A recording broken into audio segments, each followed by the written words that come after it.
welcome to Fayetteville Pelvic Health and Wellness. I'm Lacey. My back is bothering me today, so I'm going to take you through my routine for when I'm having some low back discomfort. It's going to include some breathing and some stretches. Okay, so this should all be feel good. My goal is not to torture myself and make myself hurt worse than what I'm feeling right now, which is not really a lot of pain, but just some discomfort. So the very first thing I'm going to do is my breathing. I'm going to get my legs in a comfortable position. I'm going to place one hand on my belly, one hand on my chest. And I'm going to take some deep belly breaths.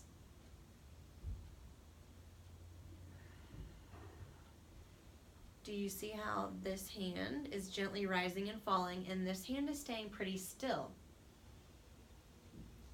What I'm also feeling for is some expansion through my ribs here. So as I breathe in, I can feel my ribs moving a bit outward.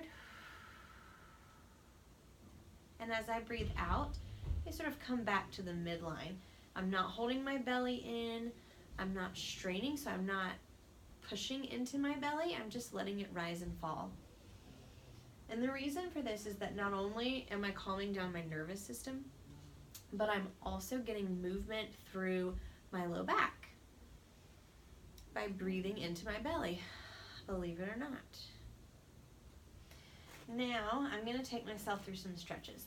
So I'm going to grab behind my left knee, and I'm going to reach with my heel up towards the ceiling. My knee is not straight. That's okay. I am not training to be a rocket.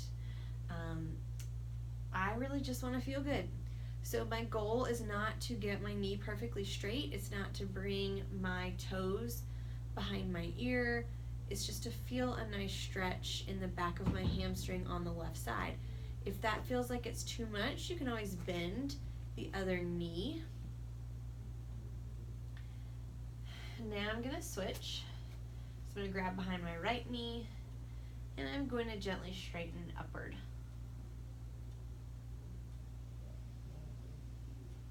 And while I'm here, I can take some more belly breaths, nice slow deep breaths in through the nose, out through my mouth. See how quiet my shoulders and my neck are? I'm not doing this. I'm not up here. I'm breathing into my belly. Okay. I'm going to cross my left ankle over my right knee. This might feel good to some of you. For me, I need a little bit more of a stretch, so I'm going to grab behind my right knee, and I'm going to bring myself into what we call a figure 4 stretch. And one of my favorite yoga teachers uses the phrase, the area of most sensation. So what I like to do when I do this stretch is I hear her voice telling me to rock a little bit and find that area where I feel the most sensation in the back of my left hip, and that's where I'm going to hang out. And again here, slow, deep belly breaths. Calm that nervous system down. That not only helps with pain, but it helps with any inflammation that you have in your body. It helps your tissues heal. If you have an injury or a pain, or you just worked out too hard the day before, and it calms your whole body down, muscles and nervous system. So now I'm going to switch sides. Notice how my neck is not straining. I am relaxed in my shoulders and my neck. And again, I need to kind of move the littlest bit towards my left to feel that deep, good stretch. And I can breathe here, and I can just enjoy it. And if it's too much, just put your foot down onto the mat.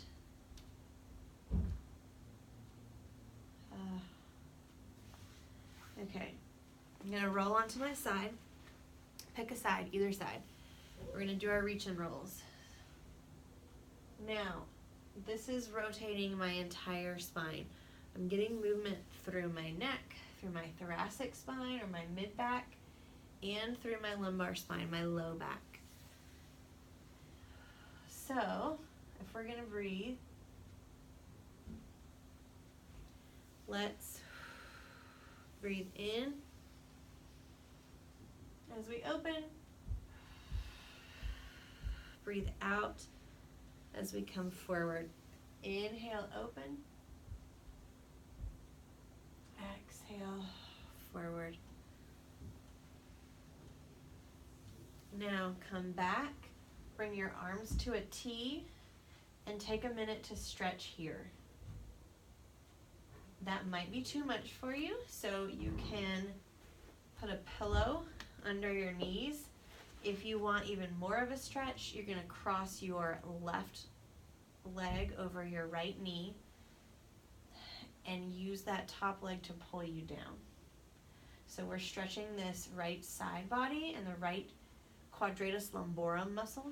We call it QL in therapy land. Okay, coming onto your opposite side. Inhale, open. Exhale, come back forward. So again, we're really rotating through our whole spine here. And anything we can do to get the rest of the spine moving is really good for our low backs. The low back does not work in isolation. It's about the big picture. If you see a physical therapist for back pain, you want them looking at, here, let's stay open here. Just allow that left side body to stretch. You want somebody looking at you from head to toe. So everything from how your big toe moves, or your ankle, how your hips move, the muscle strength in your hips, the muscle strength in your lats, and those postural muscles, all of that impacts low back, all of it, head to toe. So that's what you really want out of a provider. Okay, we're gonna sit up. You're gonna roll onto your side. You're gonna use that top hand to push you back up, and you're gonna forgive my crazy hair. I don't care if you don't care. All right, last thing we're gonna do, I'm gonna tweak this camera so you can actually see my head. We're gonna do a hip flexor stretch. Okay, so, well, that didn't work. Hold on. Sorry, y'all. Okay. Well,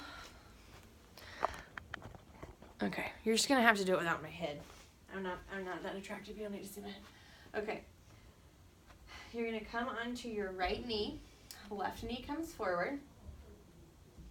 You're going to imagine that you have a tail on your back, and you're going to tuck your tail under. Did you see that in my hips? Watch. Tuck my tail under. And then I'm going to shift my weight the littlest bit forward into my left leg. So I'm feeling a stretch all down the right quad, maybe even into my right hip a little bit. And the front of our legs is where our hip flexor muscle is. Hip flexor plays a big role in the low back. There's a part of that muscle that actually attaches to the lumbar spine. Okay, same thing here. Tuck my tail, hinge forward slightly. I'm not going very far. I'm feeling that pull all through here and down into my quad. So if you have hip flexor tightness, it can really impact the low back, not only because there's attachments there, but also because it affects our posture. I'm going to do this one twice. I'm going to do it also from the front so you can see me. But it affects our posture and our pelvic posture, which impacts the low back. So you have to look at the big picture with everything that you do. There's no body part that works in isolation. And I'm going to switch one more time. See, I'm doing this twice because it feels that good and it's that important. Now for me, when my low back is acting up, what I'm also going to do today is work on my cesarean scar. And I posted a video of that the other day on my YouTube channel also. So look for that if you have a cesarean scar or abdominal scarring, because if you have scar tissue in here that's not allowing you good abdominal motion, it can also affect the low back as well. So this is kind of my go-to low back, quick, I need to feel better because I have a patient and I don't have time to get to yoga, little mini stretch. So hopefully this feels good to you. You want to always check with your provider before doing any sort of exercise, and certainly if you have a physical therapist near you, go ahead and get checked out if you're having back pain, because it's certainly always best for somebody to have eyes on your body and see what you really need. Thanks for watching.